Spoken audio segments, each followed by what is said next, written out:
Good evening, everyone. Welcome to Dread Time Stories. I'm your host, Dr. Phobia. And tonight, dear patients, our story comes from the world of unsettling stories. So sit back, relax, and enjoy tonight's tale, The Last of the Trick-or-Treaters.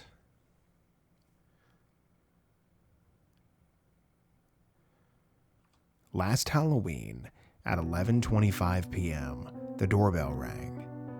I had just gotten into bed. Thinking I could ignore it and go to sleep, I clicked off the TV and pulled up the covers. The doorbell sounded again, and again, and again. I threw off the covers, put on my bathrobe, and stormed out of the bedroom. If it was a group of kids playing a prank, I told myself, even their parents wouldn't be able to identify their bodies. I unlocked and opened the front door. On the doorstep was a young boy wearing a Native American headdress and an ornately beaded leather vest and pants. He was clutching a bag of candy to his chest. No one else was around. It was unseasonably cold that night, and without any adults around, I couldn't let the kids stay out here and freeze. He looked miserable. I held him by his shoulder and guided him inside, and then I picked him up and placed him on the couch. I didn't know what to do. Calling the police seemed like the best solution. So I called the non-emergency police. While I waited on hold, I heated up some water to make the kid a mug of hot chocolate. The kid just stared at me while I stood in the kitchen. He didn't say a word. I really felt bad for the little guy.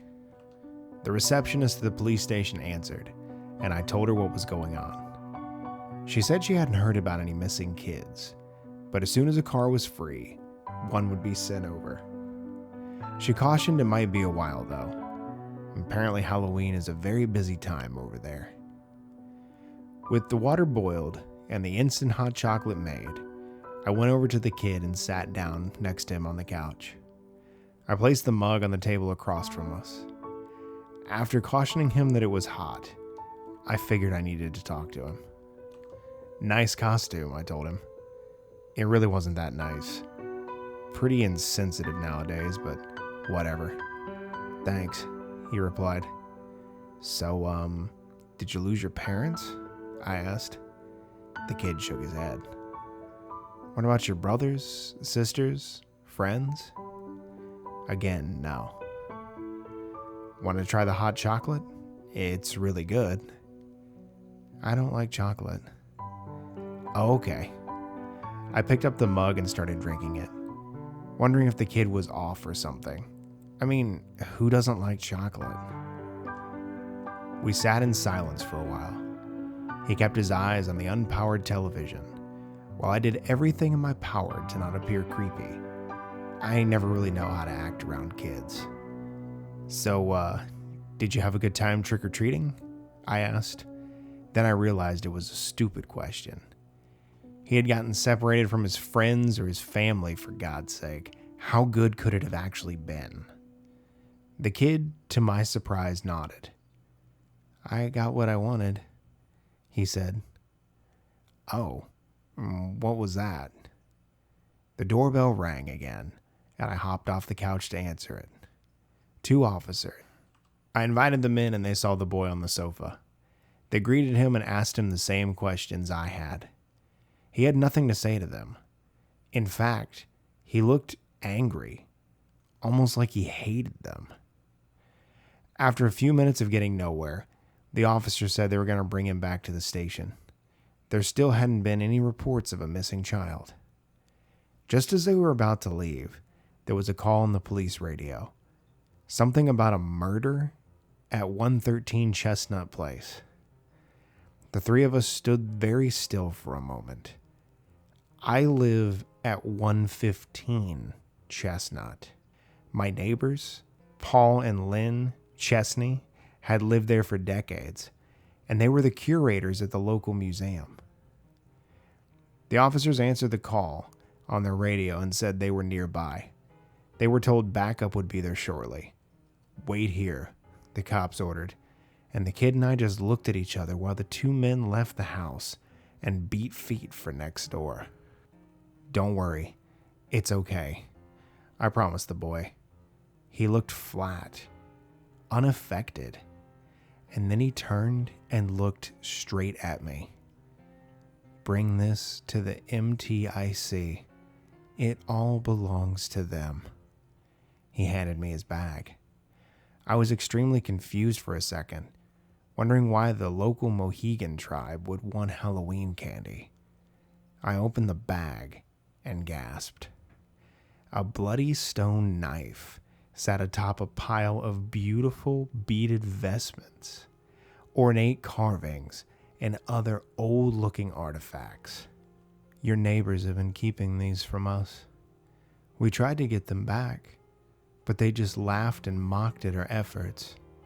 But they're too important to give up, especially after all we've been forced to give up."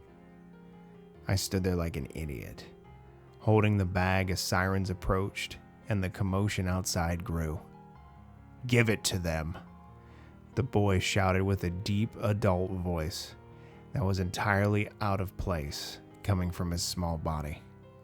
And with that, he vanished. The headdress and pants and vest dropped into a pile on the rug. I spent a good 45 minutes convincing myself that I had gone nuts. Hours later, an officer came back for the boy. "What happened over there?" I asked the cop. I already knew, but I needed the confirmation. "Looks like the couple got killed in a robbery attempt," he told me. "Their daughter came home from a Halloween party and found them with their throats slit. I'm sorry." I let out a long sigh and nodded. "Where's the kid?" the officer asked. I had an answer ready. There was a family going door to door with a picture of him. I guess he'd ran away. He's back with them now." The cop shook his head. "And they didn't even call us? Good God." He paused. "Well, okay. Good night, and I'm sorry about your neighbors.